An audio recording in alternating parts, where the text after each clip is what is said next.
ہمارے جامعہ کے ایک بخاری کے طالب علم نے مجھ سے پوچھا یہ نا کہ یہ کیسے تلواریں چلی آپس میں نے کہا بھائی دو لفظوں میں مسئلہ حل کیا جا سکتا ہے. سیدنا عثمان کا قتل مظلومانہ ہوا, سب مانتے ہیں کہ نہیں مانتے؟ حضرت معاویہ رضی اللہ تعالی عنہ کا مطالبہ تھا امیر المومنین علی رضی اللہ عنہ سے کہ سیدنا عثمان کے قاتلوں کا حکومت قصاص لے. یہ کس کا مطالبہ تھا؟ حضرت معاویہ کا. آپ بھی بنو امیہ میں سے تھے, حضرت عثمان کے خاندان میں سے تھے. خاندان کے فرد کو حق ہوتا ہے کہ نہیں ہوتا حکومت سے مطالبہ کرے؟ حضرت علی کا کہنا یہ تھا کہ مدینہ میں حالات اتنے خراب ہیں کہ اگر سیدنا عثمان کے قاتلوں سے قصاص لیا گیا تو حالات مزید خراب ہو جائیں گے. میں لوگوں سے پوچھتا ہوں کہ آج اگر یہ حالات پیدا ہوں تو سیم وہی حالات ہوں گے جو اس وقت ہوئے تھے. اسے کہتے ہیں اصطلاح میں تکوینی امور. کچھ تکوینی امور ہوتے ہیں. جب بھی کسی کا مظلومانہ قتل ہوتا ہے خلفشار پیدا ہوتا ہے, دھڑے بنتے ہیں, یہ نیچرل ہے. مطالبہ بھی کیا جاتا ہے حکومت سے, بعض دفعہ حکومت مجبور بھی ہوتی ہے بھئی آپ کا مطالبہ برحق ہے لیکن ہم نہیں کر سکتے یہ. لیکن یہ بات سب کو سمجھ میں ضروری نہیں کہ آ بھی جائے. وہ کہنے نہیں بھائی آپ کر سکتے ہیں, ہم کیسے آرام سے بیٹھ جائیں. لوگ کہیں گے ہمارا ریلیٹو شہید ہوا ہے, قتل ہوا ہے, لوگ ہمیں بزدلی کے تانے دیں گے. آج بھی یہ حالات ہوتے ہیں کہ نہیں ہوتے؟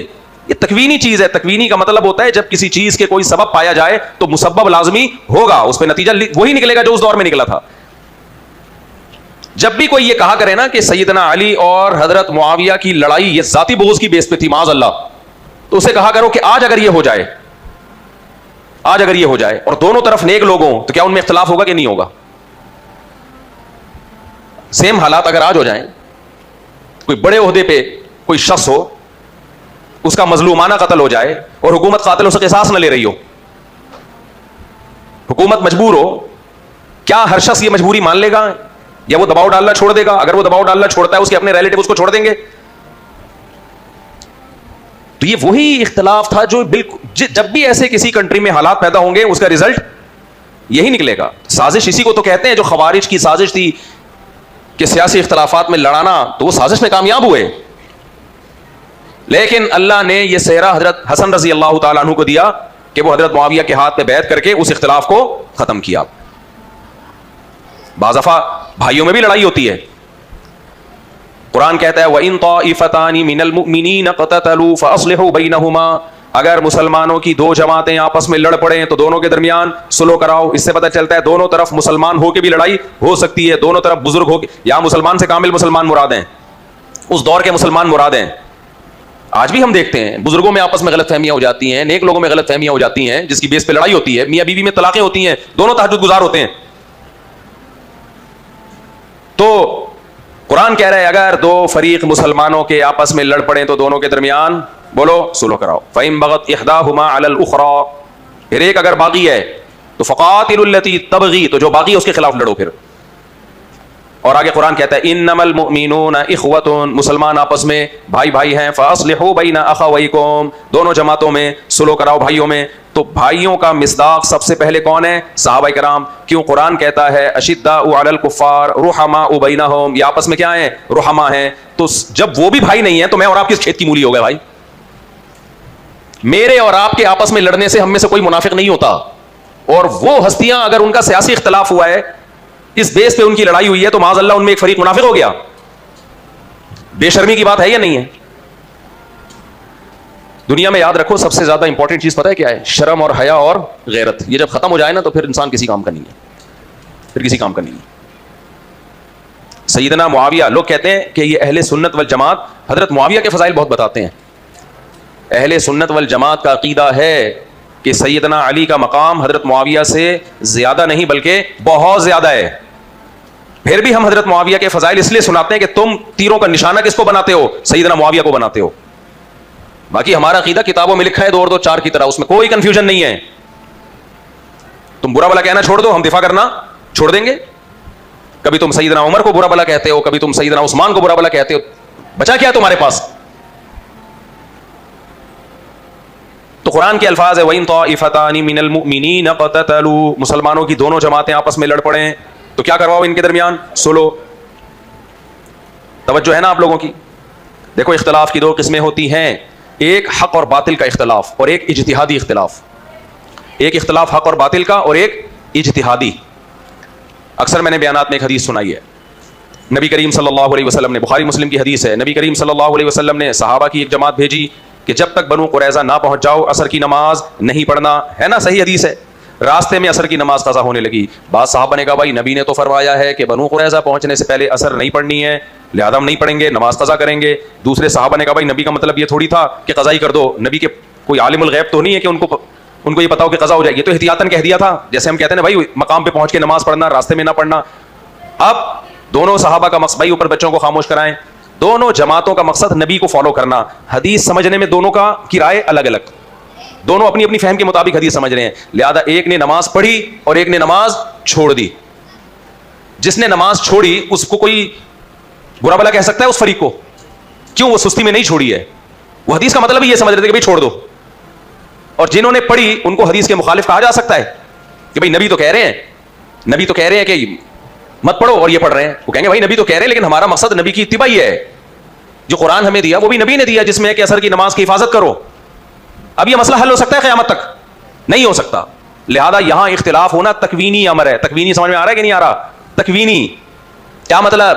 چولہے کے اوپر جب دودھ رکھو گے تو گرم ہوگا, یہ تکوینی امر ہے. اس طرح کے اختلافات تکوینی ہے, یہ ہوں گے لازمی, یہ ناممکن ہے کہ اس سے بچنا. جب دوسری شادی کی بات کرو گے چماٹے پڑیں گے, تکوینی ہے, تکوینی. اب سمجھ میں آ گیا. چولہا بھی سمجھ میں نہیں آ رہا تھا, دودھ بھی گرم کر کے دکھا دیا میں نے, پانی ابال کے دکھا دیا, میں سمجھ میں نہیں آیا. اب مثال دیا فوراً سمجھ میں آ گیا.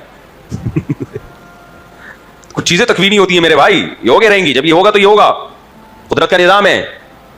بیماریاں بھی آئیں گی, اختلافات بھی ہوں گے, اس سے بچنا ممکن ہی نہیں ہے. یہ دنیا ہے بھائی, امتحان کی جگہ ہے, یہ جنت تھوڑی ہے. جنت میں قرآن کہتا ہے کہ کوئی لڑائی جھگڑا پڈا نہیں. وَنَزَعْنَا مَا فِي صُدُورِهِم مِّن غِلٍّ إِخْوَانًا عَلَىٰ سُرُرٍ مُتَقَابِلِينَ. حضرت علی نے یہ آیتیں پڑھی ہیں سیدنا معاویہ اور ان لوگوں کے بارے میں کہ ہم ان لوگوں میں شامل ہیں جن کے بارے میں قرآن کہتا ہے کہ ہم ان کے دلوں میں جو کچھ پیدا ہوا تھا نا, غل, اختلاف, وہ نکال دیں گے. جنتیوں کے بارے میں قرآن کہہ رہا ہے کہ دنیا میں ان کے دلوں میں جو اختلاف پیدا ہوا تھا ہم کیا کر دیں گے, نکال دیں گے. اس کا مطلب جنتی دنیا میں لڑ سکتے ہیں, آپس میں اختلاف بھی ہو سکتا ہے. تبھی تو اللہ کہہ رہا ہے میری نعمت کے دنیا میں جو تمہارے درمیان نفرتیں تھیں یا لڑائیاں تھیں جنت میں ختم کر دوں گا.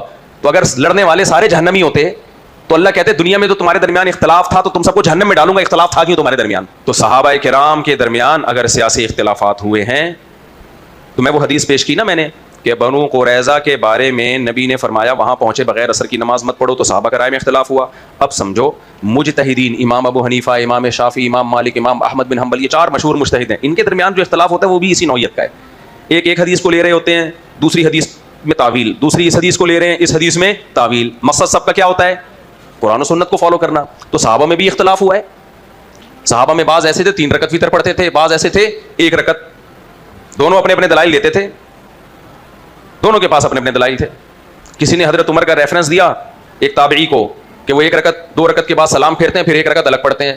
دوسرے نے ریفرنس دے دیا حضرت عمر نے تو ایسا نہیں کیا, وہ تو 2 رکعت کے بعد بیٹھتے تھے, سلام پھیرے بغیر کھڑے ہو جاتے تھے. دونوں چاہ رہے ہیں کہ وتر سنت کے مطابق پڑھیں, لیکن سنت کو ایکسپلین کرنے میں باپ بیٹے کا اختلاف ہو رہا ہے. نہیں آئی سمجھ بات؟ عبداللہ بن عمر بیٹے ہیں کس کے؟ حضرت عمر کے. احناف نے وتر عبداللہ بن عمر سے لینے کے بجائے کس سے لیے؟ حضرت عمر سے لیے. اب یہاں اہل حدیث لوگ بولتے ہیں نبی سے کیوں نہیں لے رہے ڈائریکٹ؟ او بھائی صاحب یہ دونوں بھی ڈائریکٹ نبی سے ہی لے رہے ہیں.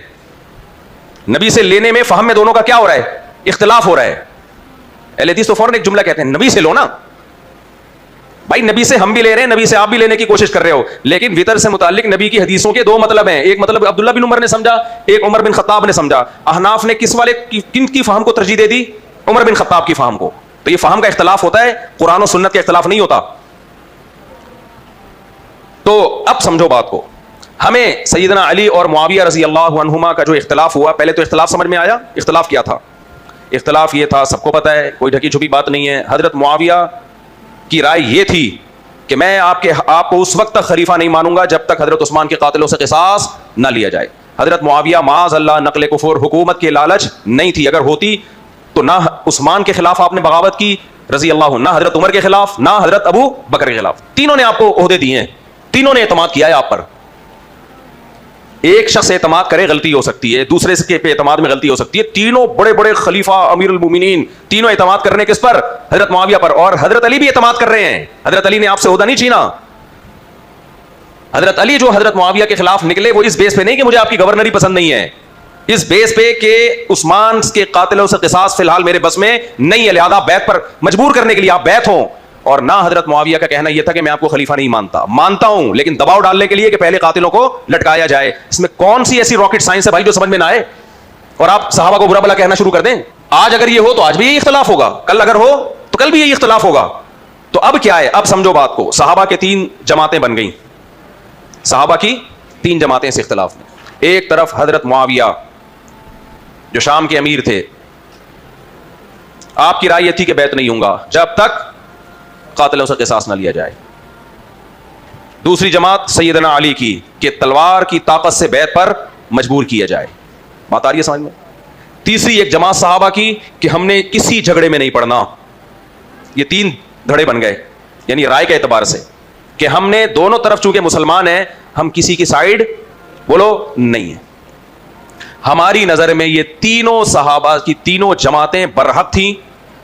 تینوں کا مقصد اللہ رسول کی اطاعت, جس نے قرآن کی جس آیت اور حدیث کا جو مطلب سمجھا اس مطلب کے مطابق اس نے عمل کی کوشش کی. باقی مجتہدین کا, بعد والے مجتہدین کا کیا فیصلہ ہے؟ دیکھو اجتہادی اختلاف میں بعد کے لوگ ترجیح دیتے ہیں نا کہ درست رائے ان کی ہے, لیکن دوسرے کی رائے اجتہادی غلطی پر مبنی ہے, کسی خواہش نفس کی بیس پہ غلطی نہیں ہے. مثال کے طور پر امام ابو حنیفہ رحمہ اللہ تعالیٰ کی رائے یہ ہے کہ سفر میں 2 نمازیں اکٹھی پڑھ سکتے ہیں, لیکن کیسے؟ ظہر کو عصر کے قریب, عصر کو اول وقت میں. امام شافعی کی رائے یہ ہے کہ نہیں, ظہر کے ساتھ ہی عصر پڑھ سکتے ہیں. لیکن امام شافعی سے جب پوچھا جائے کس کی رائے صحیح ہے, امام شافعی کیا کہیں گے؟ میری رائے زیادہ صحیح ہے, یہی کہیں گے نا. اگر امام حنیفہ زندہ ہو کے آئیں, ہم ان سے کہیں کہ امام شافعی کی رائے زیادہ صحیح ہے یا آپ کی, وہ کیا کہیں گے؟ میری رائے زیادہ صحیح ہے. کیا خیال ہے؟ لیکن ہم ان سے اگر کہیں کہ امام شافعی کی رائے جب غلط ہے تو کیا وہ گمراہ تھے؟ وہ کہیں گے نہیں بھائی گمراہ نہیں تھے, دلائل سے انہوں نے جو سمجھا اس کے حساب سے فیصلہ کر دیا.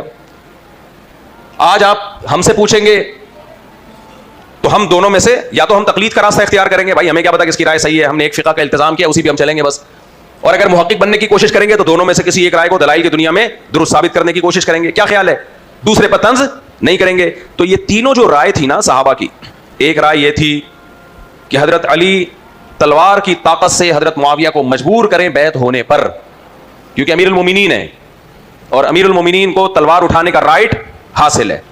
دوسری رائے یہ تھی کہ اگر امیر المومنین ہمیں زبردستی تلوار اٹھا کر بیعت پر مجبور کرتے ہیں تو ہم اپنے دفاع میں تلوار اٹھائیں گے اور مستقل یہ دباؤ ڈالیں گے کہ پہلے عثمان کے قاتلوں کو لڑا جائے. یہ دوسری رائے تھی, ہم مظلوم ہیں اور مظلوم کو دفاع کا حق ہے, ان کی دلیل یہ تھی. اور تیسرا فریق یہ تھا کہ جی دونوں طرف مسلمان ہیں, مسلمان کبھی مسلمان کے خلاف تلوار نہیں اٹھاتا. دلائل تینوں کے پاس ہیں, دلائل قرآن و سنت کے تینوں کے پاس ہیں. سیدنا علی رضی اللہ تعالیٰ عنہ کی دلیل کیا ہے؟ یہی قرآن کی آیت فَإِن بَغَتْ إِحْدَاهُمَا عَلَى الْأُخْرَى فَقَاتِلُوا الَّتِي تَبْغِي. اگر ایک فریق باغی ہے تو جو باغی ہے اس کے خلاف لڑو. وہ کہتے تھے جب میں امیر ہوں تو جو خلافت کو نہیں مان رہا, بیعت نہیں ہو رہا, وہ اصطلاح میں کیا کہلائے گا؟ باغی کہلائے گا. پہلے سنو کی کوشش ہوگی, نہیں ہوگی تو قرآن کی اس آیت نے مجھے تلوار اٹھانے کا حق دیا. اور بہت سے صحابہ اسی بیس پہ کس کے ساتھ ہو گئے؟ حضرت عمار یاسر کے ساتھ, حضرت علی کے ساتھ. اور آپ بخاری کی حدیث سن کے حیران ہو جائیں گے, پہلی جب جنگ جمل میں سیدنا معاویہ کے ساتھ حضرت عائشہ بھی تھیں, ان کا خیال یہ تھا کہ حضرت علی پہ دباؤ ڈالنا چاہیے.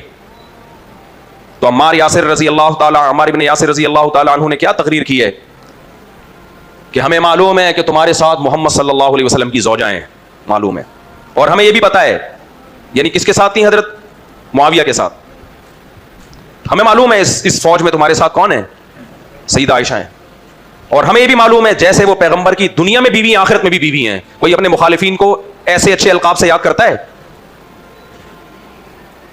آج کے دور کے لوگ ہوتے جو منہ پھاڑ کے بیٹھے ہوئے صحابہ کے خلاف میڈیا پہ, وہ کہتے ہیں آپ معاذ اللہ نقل کفر نباشت, آپ جنتی تھیں اب نہیں ہیں, معاذ اللہ, ایسے الزام لگاتے نا. حضرت عمار بن یاسر کہہ رہے ہیں ہمیں معلوم ہے اللہ کی قسم آپ جیسے دنیا میں پیغمبر کی زوجہ, جنت میں بھی پیغمبر کے ساتھ, لیکن ہمیں اس اللہ نے آزمائش میں ڈال دیا ہے. کس اللہ نے؟ اس اللہ نے, کہ اللہ قرآن میں کہہ رہا ہے جو باغی جماعت ہے اس کے خلاف تلوار اٹھاؤ. اب اللہ ہمیں آزما رہا ہے, ہم قرآن کی اس آیت پر عمل کرتے ہیں یا پیغمبر کی زوجہ کا خیال کر کے تلوار اٹھانے سے رک جاتے ہیں. کیا مطلب؟ ہمیں کوئی بغض نہیں ہے ذاتی, کوئی ذاتی بغض نہیں ہے. قرآن کہہ رہے ہیں مجبور ہیں ہم اس قرآن کے آگے. یہ موقف کن صحابہ کا تھا؟ جو سیدنا علی کے ساتھ تھے. سمجھ میں آ رہی ہے بات کہ نہیں آ رہی ہے؟ جو سیدنا معاویہ کے ساتھ تھے ان کا کیا موقف تھا؟ ان کا موقف یہ تھا کہ جب تک کسی کو خلیفہ مانا نہ جائے تو اس کے خلاف دفاع میں لڑنا بغاوت کیسے ہو گیا؟ تو صحابہ میں کتنے فریق بن گئے؟ ہم بات کو سمیٹتے ہیں، بولو تینوں کے پاس دلائل تھے. حضرت علی کی دلیل جو ان کے ساتھ صحابہ تھے جن میں عمار بن یاسر رضی اللہ تعالیٰ عنہ بھی تھے کہ ہمیں معلوم ہے آپ کے ساتھ اللہ کے نبی کی زوجہ ہیں، دنیا میں بھی اور جنت میں بھی آپ کی زوجہ ہیں، لیکن اللہ نے ہمیں آزمائش میں ڈال دیا ہے. قرآن کی آیت ہے، ہم نے عمل کرنا ہے اس پر. سیدنا معاویہ کا موقف بھئی یہ بغاوت میں نہیں آتا، یہ دفاع ہے. یہ کیا ہے؟ یہ دفاع ہے، اور اس کا مقصد کوفہ پہ قبضہ کر کے اپنی خلافت قائم کرنا نہیں ہے، یا مدینہ پہ قبضہ کرنا نہیں ہے. اور تیسرا ایک فریق تھا، حدیث میں ہے نبی حضرت علی رضی اللہ تعالیٰ عنہ ایک صحابی کے پاس گئے اور ان سے کہا کہ اپنی فوج میں لڑنے کے لیے چلو باغیوں کے خلاف لڑتے ہیں. تو وہ آئے اور لکڑی کی تلوار اٹھا کے لے آئے. کیا آپ کہتے ہیں؟ تو اس سے لڑتا ہوں. حضرت علی نے پوچھا یہ کیا ہے؟ کہا میں نے نبی کریم صلی اللہ علیہ وسلم سے سنا ہے مسلمانوں کی جب دو جماعتیں لڑیں گی اپنی تلوار کو لکڑی کی بنا لینا تاکہ لڑنے کے قابل نہ رہے. میں نہیں لڑ سکتا، ادھر بھی کلمہ کو ادھر بھی کلمہ کو. حضرت علی نے ایسا نہیں کیا کہ تلوار سے سر قلم کر دیا. ان تینوں گروہوں میں علماء نے یہ بات لکھی ہے کہ سیدنا علی کا ظرف سب سے بڑا تھا، سب سے بڑا ظرف. کچھ نہیں کہا. آج گورنمنٹ ایسا کر لے گی؟ آج کا کوئی حاکم ہوتا ہے کہتا جانا پڑے گا. سیدنا علی نے دیکھا یہ سہارا کس کا لے رہے ہیں؟ نبی کی حدیث کا. ان کو مجبور نہیں کروں گا، بس آپ کی رائے ہے کوئی بات، اسی رائے میں ثواب ملے گا. ہماری نظر جو اہل سنت والجماعت ہیں تینوں برحق تھے، تینوں نے اپنی اپنی فہم کے مطابق قرآن و سنت کو سمجھنے کی کوشش کی. دو لڑائیاں ہوئیں، جنگ جمل، جنگ صفین، اور اس کے بعد یہ صحرا حضرت حسن کو گیا. سیدنا علی کو خوارج نے شہید کیا، حضرت معاویہ کے لوگوں نے شہید نہیں کیا. اور جب خلافت حضرت حسن کے ہاتھ میں آئی ہے، نبی کریم صلی اللہ علیہ وسلم نے بشارت سنائی تھی کہ اللہ میرے اس بیٹے کے ذریعے مسلمانوں کے دو گروہوں میں صلح کرے گا. یہ صحرا سید شباب اہل الجنہ حضرت حسن کو جاتا ہے کہ آپ حضرت معاویہ کے ہاتھ پہ بیعت ہو گئے. اس کے بعد آپ کا سیدنا معاویہ سے کبھی اختلاف نہیں ہوا. لوگوں نے کہا کہ آپ ان سے بیعت ہو رہے ہیں جن کی آپ کے والد سے لڑائی ہوئی تھی. یہ ساری صحیح سندوں کے ساتھ حدیثیں ہیں، ان میں کوئی بھی ضعیف موضوع حدیث نہیں میں سنا رہا آپ کے سامنے. آپ ان سے لڑ رہے ہیں. ہاں مفہوم میرا ہے، الفاظ میں اونچ نیچ ہو سکتی ہے کہ جن سے آپ کے والد کی لڑائی ہوئی تھی تو عار کی بات ہے، ذلت کی بات ہے. تو آپ نے کیا فرمایا؟ میں آخرت کی آگ پر اس دنیا کی عار کو ترجیح دیتا ہوں. اس دنیا کی عار کو کوئی بات نہیں، کسی بھی طرح سے اتحاد ہو جائے ہونے دو. یہ ہے خلاصہ. اس پہ کیا رائی کا پہاڑ بنایا ہوا ہے. وہ حضرت معاویہ کے ممبر سے حضرت علی کو گالیاں دی جاتی تھی، معاذ اللہ، نقل کفر، سب بکواس ہے. یہ لوگ کرتے کیا ہیں؟ دیکھو، سب اور شتم کا لفظ جب اہل بیت آپس میں استعمال کرتے ہیں، میں یہ ریفرنسز دوں گا انشاءاللہ. سب اور شتم کا لفظ جب میرے بخاری کے لیکچروں میں ہے جو میں جامع رشید میں پڑھاتا ہوں نا، وہاں تو سب بخاری یا دوسری حدیث کی کتابوں میں آتی ہیں سب باتیں، لیکن پبلک کے سامنے نہیں آتی. سب اور شتم کا لفظ جب اہل بیت آپس میں کوئی اختلاف ہوا اور الفاظوں یتصاب بانی، حضرت عباس حضرت علی کا اختلاف ہو رہا ہے، یتصاب بانی وہاں ترجمہ کرتے ہیں آپس میں اختلاف رائے کا اظہار فرما رہے تھے. صحیح ہے نا؟ یہ جہلم نے بھی کیا یہ کام کہ ہو جاتا ہے بڑے بھائیوں میں کچھ آپس میں، تو ہو گیا تھا. لیکن یہی سب جب حضرت معاویہ کی طرف منسوب ہوتا ہے گالیاں دے رہے تھے، تو اس کا ترجمہ کیا کیا جاتا ہے؟ گالیاں دے رہے تھے. اس گالیاں کا تو وہاں ترجمہ کچھ اور کر رہے ہو، ادھر کیا نکال رہے ہو؟ تو یہ ذاتی بغض ہے صحابہ کا. لیبل اس پہ اہل بیت کی محبت کا لگایا جاتا ہے. جب بھی کوئی نیگیٹو چیز مارکیٹ میں لائی جاتی ہے تو پیکنگ ہمیشہ اس کی اچھی ہوتی ہے. خوب سمجھ لو، پڑھے لکھے لوگ اچھی پیکنگ کو دیکھ کے لیتے ہیں. چرس کو اگر آپ ایویں ہی کسی گندے نالے میں بٹھا کے بیچنا شروع کر دو اور دائیں بائیں گوبر پڑاواؤ، نہیں بکے گی. خریدیں گے لیکن غریب لوگ خریدیں گے. وہی چرس آپ بہترین خوبصورت پیکنگ میں، چمک پٹی میں، اور بیچنے والے 3 پیس سوٹ اور ٹائی میں، اور پینے والے بھی 3 پیس سوٹ اور ٹائی میں، اور ڈیفینس کے بڑے بڑے ہوٹلوں میں بڑی تمیز سے بک رہی ہو سکتا ہے انڈا موڑ سے بھی آدھی آبادی پہنچ جائے. یار کوئی پتہ نہیں حج کر کے آئے ہیں اور چرس بانٹ رہے ہیں. اہل بیت کی محبت سے کسی کو انکار نہیں ہے، لیکن اہل بیت کی محبت کا لیبل لگا کے نفی کس کی جا رہی ہے؟ ابو بکر عثمان اور علی، ابو بکر عثمان اور معاویہ رضی اللہ عنہ کی. تو یہ لیبل اس لیے لگایا جاتا ہے کہ سنے گا نہیں بات آپ کی اگر یہ لیبل نہیں لگاؤ گے آپ. صحابی کا لفظ بتا رہا ہے کہ ہر صحابی محبت کے قابل ہے. صحابی کا مطلب ہلکا تھوڑی ہے. صحابی کا مطلب یہ تھوڑی کہ جو میرے ساتھ، عربی میں صاحبہ یصحبو کا مطلب کسی کی صحبت میں رہنا، کسی کی صحبت میں رہنا. تھوڑا سا انسان کوئی مشہور ہو جاتا ہے، لوگ کتنا فخر کرتے ہیں میں فلاں کے ساتھ رہا ہوں، فلاں سے مل کے آیا ہوں، اپنی آنکھوں سے دیکھا ہے. تھوڑا سا مشہور ہو جائے, بڑا فخر کرتا ہے, دنیا کو بتاتا ہے. کیا وہ لوگ کم ہیں جنہوں نے سید الانبیاء افضل الخلائق بعد از خدا بزرگ توئی قصہ مختصر. ایک شاعر نے کتنی پیاری بات کی, اس نے کہا لوگوں نے نبی کی نعت میں لمبے لمبے کلام لکھے ہیں, وہ سب صحیح ہیں, کہہ رہے ایک جملہ کہوں گا بعد از خدا بزرگ توئی قصہ مختصر, خدا کے بعد بس آپ ہی ہیں, مختصر, ختم. اس جمال نبوت کا جنہوں نے دیدار کیا ایمان کی حالت میں, آپ کو پیغمبر مان کے, ان کو صحابی کہا جاتا ہے. ان کو کیا کہا جاتا ہے؟ صحابی. لوگ کہتے ہیں موسیٰ علیہ السلام کے ساتھ بھی تو بنی اسرائیل میں کیسے کیسے صحابی تھے جنہوں نے کتنا ستایا. یہ ہے جہالت, از کالڈ جہالت. حضرت موسیٰ کے ساتھ رہنے والے دو طرح کے تھے, ایک آپ کے صحیح معنوں میں جو ایمان لائے آپ کے اوپر, قربانیاں دینے والے. حضرت موسیٰ آخری نبی نہیں تھے, لہذا موسیٰ کلیم اللہ کے ساتھ اللہ نے اصحاب موسیٰ کی کوئی گارنٹی نہیں لی, کیونکہ اصحاب خراب ہوں گے اللہ نئے نبی کو بھیج دیں گے. حضرت عیسیٰ کے ساتھ حواری تھے جو خاص تھے, سب کو اللہ نے خاص نہیں کہا. لیکن محمد صلی اللہ علیہ وسلم آخری نبی ہیں, آپ کے بعد کوئی نبی نہیں آئے گا. آپ نے فرمایا خیارکم فی الجاہلیت خیارکم فی الاسلام. اور ایک اور حدیث میں آتا ہے کہ اللہ نے مجھے سب سے بہترین زمانے میں بھیجا ہے. آدم علیہ السلام کے بعد زمانوں کو منتخب کیا, جو سب سے اچھا تھا اس میں سے سب سے اچھے سے سب سے اچھے سے سب سے اچھا. بتاؤ زمانہ اچھا ہوتا ہے یا زمانے میں رہنے والے لوگ اچھے ہوتے ہیں؟ زمانے میں رہنے والے لوگ اچھے ہوتے ہیں, اس بیس پہ اچھا زمانہ کہا جاتا ہے. آپ نے فرمایا سب سے بہترین زمانے میں اللہ نے مجھے بھیجا ہے. صحیح حدیث ہے. سوال پیدا ہوتا ہے سب سے بہترین زمانہ کیسا ہو گیا؟ وہاں تو بت پرستی تھی, شراب عام تھی, وہ سب سے بہترین زمانہ کیسا ہو گیا؟ میرا خیال ہے آپ لوگ کی سمجھ میں نہیں آ رہا, گرمی زیادہ لگ رہی ہے. بھائی سب سے بہترین زمانہ اس لیے تھا کہ یہ سب سے بہترین لوگ تھے, جہالت کی وجہ سے غلط ٹریک پر چل رہے تھے. ان کو صحیح ٹریک دے دیا جاتا تو اس سے زیادہ بہترین امت اس کائنات میں اس وقت تھی نہیں. غیرت بھی تھی, سخاوت بھی تھی, جھوٹ سے بھی بچتے تھے, منافقت نہیں تھی. مشرکین مکہ میں منافقت نہیں تھی. اللہ کو معلوم تھا کہ یہ جتنے اسلام دشمن ہیں ایک دفعہ یہ اسلام لے آئے. تبھی حدیث میں آتا ہے خیارکم فی الجاہلیت خیارکم فی الاسلام. جاہلیت میں جو ٹاپ پہ تھے اسلام لانے کے بعد وہی ٹاپ پر ہیں. تو حدیث کے مطابق تو اس کائنات میں سب سے اچھے ساتھی کس کو ملے ہیں؟ محمد صلی اللہ علیہ وسلم کو, سب سے اچھے ساتھی. قرآن بھی یہی کہہ رہا ہے.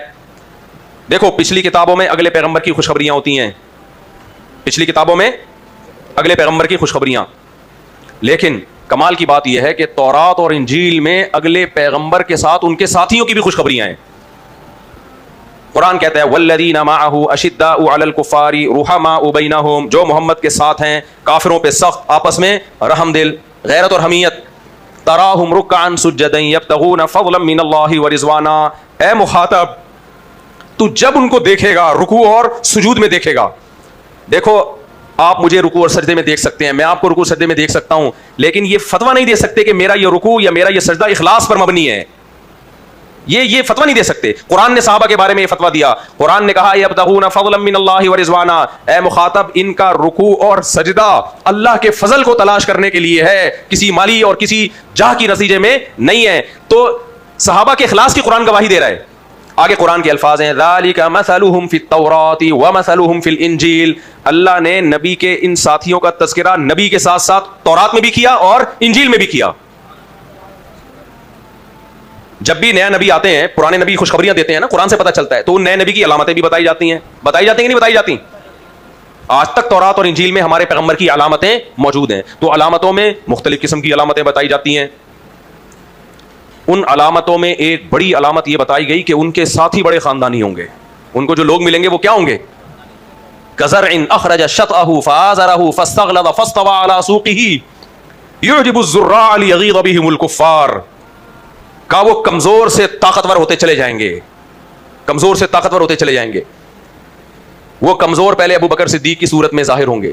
قرآن کہہ رہے جیسے ایک کوپل نکلتی ہے نا, تناور درخت پہلے کمزور ہوتا ہے, چاروں طرف سے طوفان اسے توڑنے کی اور اکھاڑنے کی کوشش کرتے ہیں. کسان اپنے پانی سے سینچ کے اور چاروں طرف باڑیں لگا لگا کے اس کی کیئر کرتا ہے. ایک وقت آتا ہے کہ یہ درخت انتہائی طاقتور, اب اسے دنیا کی کوئی طاقت اکھاڑ نہیں سکتی. قرآن کہہ رہے ہم نے صحابہ کرام کی یہ مثال تورات اور انجیل میں بیان کی, آج بھی جا کے پڑھ لو. اس میں ہے کہ یہ پہلے بہت کمزور ہوں گے, جیسے ابو بکر رضی اللہ تعالیٰ عنہ, بلال حبشی رضی اللہ تعالیٰ عنہ, خباب ابن ارت رضی اللہ تعالیٰ عنہ. ظلم ہو رہا ہے, بچا نہیں پا رہے اپنے آپ کو, حکم دیا جا رہا ہے صبر کرو, اور نبی کریم صلی اللہ علیہ وسلم اپنے خون اور خون اور پسینے سے اس باغ کو سینچ رہے ہیں, بچانے کی کوشش کر رہے ہیں. ہوتے ہوتے تھوڑے عرصے میں یہ درخت اتنا طاقتور کہ روم اور فارس کی سلطنتوں کے تختے انہوں نے ادھیڑ دیے. اور ایسا یہ لشکر دنیا میں آج داؤ اٹلی میں لکھا ہوا ہے مسلمان فوجیں یہاں تک آ گئی تھیں. تو یہ صحابہ کرام اور ان کے شاگرد تھے جن کے اوصاف کون بیان کرتا ہے؟ قرآن. اور آپ کو پتا ہے سب سے زیادہ اسلام پھیلا سیدنا معاویہ رضی اللہ تعالیٰ عنہ کے دور حکومت میں ہے, سب سے زیادہ. بنو امیہ کے بڑے کارنامے ہیں, ان کی چند غلطیوں کی بیس پہ پوری خلافت کو, آج ہم جو سندھ میں مسلمان ہیں یہ بنو امیہ میں محمد بن قاسم آیا تھا, بنو امیہ میں بڑے بڑے محدثین پیدا ہوئے انہی کے دور حکومت میں, بڑے بڑے فقہا پیدا ہوئے, بنو عباس میں بھی, بنو امیہ میں بھی, خلافت عثمانیہ میں بھی. کچھ اسکالر کے دماغ میں گوبر بھرا ہوا ہے, وہ بیٹھ کے منفی چیزیں نکال نکال کے. ایک صاحب تقریر کر رہے تھے, میں لاہور گیا کسی جلسے میں, وہ تقریر کیا کر رہے ہیں؟ تقریر یہ کر رہے ہیں جلسے میں کہ خلفائے راشدین کے دور میں خلافت قائم ہوئی تھی, اس کے بعد ظالموں کی حکومتیں آئیں اور ظلم بربریت کو علماء بھی پروموٹ کرتے رہے, ظالموں کی حکومت آئیں اور پھر ظلم ہوتا رہا. فقہی حکومتیں تھیں, اسلامی حکومتیں نہیں تھیں, اور اب جا کے ہم اسلامی حکومت قائم کریں گے. میں نے کہا تو 1400 سال میں تیرے باپ نہیں کر سکا, تو کیا کرے گا بیٹھ کے یہاں پہ اور جلسے میں تقریر کر رہا ہے. اتنی بدگمانیاں پھیلا دیں. دیکھو میں اس کی ایک مثال دیتا ہوں, بس اس مثال کے بعد بیان ختم کرتا ہوں. اگر آپ کسی کی زندگی اٹھاؤ اور جو جو الٹے کام اس نے کیے ہیں صرف انہی پر کتاب لکھو, اس کتاب کو پڑھنے کے بعد اس شخص کا امیج کیا بنے گا کہ یہ بندہ انتہائی درجے کا کرپٹ آدمی تھا, چاہے کتنا نیک ہو وہ. بلکہ آپ اپنی زندگی اٹھا کے خود لکھو, ایک دن میں یہ پکڑا گیا تھا, ایک دن میں نے یہ کیا تھا, ایک دن میں نے یوں کیا تھا, ایک دن میں نے یوں کیا تھا, ایک دن میں نے یوں کیا تھا, آپ کو اپنے آپ سے نفرت ہو جائے گی. بھائی جب بھی کسی کی شخصیت کے بارے میں بات کی جاتی ہے اس کے تمام پہلو, قیامت کے دن بھی دیکھو اللہ تعالیٰ نیکیاں اور برائیاں تولے گا. یہ نہیں کرے گا برائیاں لے کر آؤ, نہ بھائی سب کو بیلنس کرو. یہ کمبخت کیا کرتے ہیں, اسلامی حکومتوں میں جو منفی کام ہوئے ان پر کتابیں لکھ رہے ہوتے ہیں, وہ پڑھ کے انسان کہتا ہے یہ ہم تھے کیا یہ. لیکن جب کارنامے دیکھے جاتے ہیں, انہی حکومتوں میں ابو حنیفہ پیدا ہوئے, فقہ مدون ہوا, امام شافعی پیدا ہوئے, امام احمد پیدا ہوئے, امام مالک پیدا ہوئے, فقہ کو مرتب کیا گیا, محمد بن قاسم جیسے مجاہدین پیدا ہوئے, اور اٹلی فرانس کہاں کہاں تک ہماری فوجیں پہنچی, افریقہ پورا فتح ہوا, اور بخاری لکھی گئی ہے, مسلم لکھی گئی ہے, ابو داؤد لکھی گئی ہے, حدیث مدون ہوئی. پوری اسلامی مملکت میں کوئی غیر مسلم کنٹری ہماری طرف آنکھ اٹھا کے نہیں دیکھ سکتا تھا. خلافت عثمانیہ میں اسرائیل نے خلیفہ یہودیوں نے خلیفہ سے کہا تھا کہ غزہ جو فلسطین ہے اس کی تھوڑی سی زمین ہمیں دے دو. اس نے کہا شاپر میں مٹی اٹھا کے لے جانے کی اجازت نہیں دوں گا, آنکھ نکال دوں گا تیری اگر فلسطین کی طرف آنکھ اٹھا کے دیکھی. یہ پازیٹو کام ہے جو کہ کہاں ہوئے ہیں, ہماری سلطنتوں میں ہوئے ہیں. لیکن ایک طبقہ ایسا ہے جو نیگیٹو چیزوں کو جمع کر کے امت کو بدگمان کر رہا ہے. تو میرے بھائی ایسے تو ابھی ایک میرے بارے میں کسی نے کلپ بنایا, جتنے میرے بیان جن میں خواتین کی مخالفت جھلک رہی ہے نا وہ سارے اکٹھے کر کے چلا دیے. مثال کے طور پر میں کسی بیان میں کہہ رہا ہوں آج کل خواتین شوہر کی اطاعت نہیں کرتی, وہ کٹ کے چلا دیا. دوسرے بیان میں کہہ رہا ہوں کہ خواتین کو چاہیے شوہر کو سربراہ مانے, وہ چلا دیا. تیسرے بیان میں کہہ رہا ہوں مرد اگر کبھی غصہ کر لے تو عورت کو برداشت کرنا چاہیے, وہ بھی لگا دیا. اس سے میسج یہ جا رہا ہے کہ آدمی تو بس بادشاہ ہے, وہ جو مرضی کرتا رہے, ساری ذمہ داری کس پر ہے؟ عورت پہ. اس کمبخت نے اتنا دماغ لڑا کے یہ چلا دیا. تو میں نے اپنے ساتھیوں سے کہا بھائی اب الٹا والا چلا دو, لیکن وہ چلانے کا ٹائم کہاں ہے کس کے؟ ہمارے پاس ایسے فارغ بندے تھوڑی, کہاں سے کون سے بیان میں اتنے سارے بیانات سننے پڑیں گے, اس کو تو کسی نے پیسے دے کے بٹھا دیا ہوگا. ہم کہاں سے نکالیں بھائی؟ سارے وہی والے نکالیں جس میں آدمیوں عورتوں کے فضائل ہیں. میں نے کہا نکال سارے. وہ کہہ رہے کہاں سے نکالوں, کون سا بیان؟ میں نے کہا مجھے تو نہیں پتا کون بیچ میں بہت دفعہ آیا ہے, اب کسی کو بٹھانا پڑے گا کہ یار جتنے ہیں وہ سارے نکال کے لا. تو آپ کسی کے بھی منفی چیزوں کو نکال کے جمع کرو تو جو امیج بنے گا وہ یہ کہ اس سے زیادہ غلیظ اس کائنات میں کوئی ہے ہی نہیں. تو یہ کمبخت بغض صحابہ میں بے شرم بے غیرت لوگ, ان کو جتنی گالیاں دو کم ہیں. یہ یہی کر رہے ہوتے ہیں کہ ہماری بنو امیہ کی تاریخ, بنو عباس, خلافت عثمانیہ اور اندلس کی خلافت, اس میں جو منفی کام ہوئے ہیں وہ سارے نکال کے امت کے سامنے لے آتے ہیں, اور لوگ کہتے ہیں مسلمانوں میں کبھی انسان کا بچہ پیدا ہوا ہی نہیں ہے. ایسا نہیں ہے میرے بھائی, ایسا نہیں ہے. ہمارا ایک شاندار ماضی ہے, سائنس میں بھی ہم آگے تھے, اسلام میں بھی ہم آگے تھے. ہر تعلیم میں انگریزوں نے 400 سال ہماری یونیورسٹیوں میں جا کے پڑھا ہے. یورپ میں جو 500 سال پہلے انقلاب آیا ہے نا سائنس کا, یہ ہماری مرہون منت ہے. وہ کہتے ہیں کمبختوں تمہیں آتا واتا کچھ نہیں ہے, تم بیٹھ کے کبھی کہتے ہو زمین چپٹی ہے, کبھی کہتے ہو یہ ہے زمین. مسلمانوں کو دیکھو کہاں سے کہاں پہنچ گئے وہ, تبھی تو مذہب سے بغاوت ہوئی ہے. ایک مسلمان اسکالرز ہیں, ایک تم لوگوں 500 سال ہماری یونیورسٹی میں پڑھے یہ لوگ. اور ایک انگریز کا قول ہے, ایک انگریز نے کہا کہ اگر مسلم سائنٹسٹ نہ ہوتے تو آج جو ہم ترقی ہے کم سے کم 500 سال ہمیں لگتے ہیں یہاں پہنچنے میں. اور ایک ہندو اسکالر کا بیان میں نے خود سنا ہے, اس نے کہا کہ آج ہمیں یہ ملتا ہے کہ میڈیکل سائنس میں فلاں مسلم سائنٹسٹ, فلاں ہندو سائنٹسٹ, فلاں سائنسدان سکھ ہے, فلاں سائنسدان انگریز ہے, فلاں فرینچ ہے, فلاں جرمن ہے. کہہ رہے ہیں لیکن اس زمین نے 1000 سال ایسے دیکھے ہیں